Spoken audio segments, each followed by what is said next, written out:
6h22, le chiffre du jour. Et le chiffre du jour, c'est 200.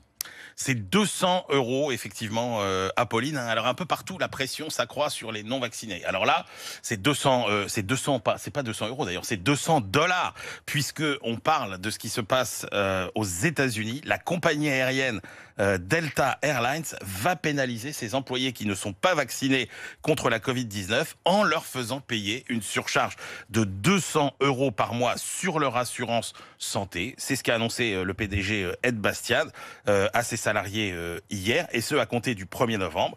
Le patron de Delta a précisé que les employés de la compagnie qui ont été infectés et qui ont dû être hospitalisés parce qu'ils n'étaient pas complètement vaccinés, il y en a eu beaucoup, que ça a coûté cher à la compagnie, 50 000 $ par hospitalisation. Et donc il dit 50 000 $50 par hospitalisation, parce que le système de santé américain, on connaît. Hein, et pourtant, c'est censé être mieux qu'avant. Hein. Alors, c'est mieux qu'avant pour les plus pauvres, notamment pour les plus démunis. Mais quand vous êtes salarié dans les classes sociales intermédiaires, vous payez beaucoup de votre poche. Et donc, quand vous avez des 50 000 $, plus élevées. c'est que c'est l'entreprise qui paye. Exactement. C'est l'entreprise qui paye. Dès qu'un salarié est hospitalisé, l'entreprise, 50 000 $. Exactement. Et donc, cette contribution supplémentaire, elle est destinée à compenser le risque financier que fait peser pour l'entreprise la décision de ne pas se faire vacciner.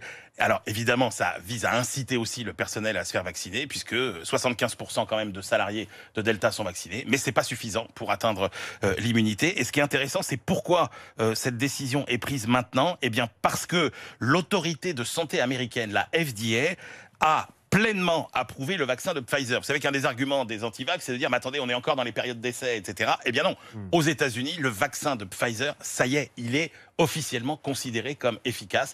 Delta voulait attendre, parce qu'elle ne voulait plus être opposée à cet argument qu'on ne sait pas, on a des doutes, etc. Mais maintenant... Et donc maintenant, il n'y a plus de doute, et donc 200 $ de surprime si vous n'êtes pas vacciné. Compliqué de s'appeler Delta en ce moment, je trouve.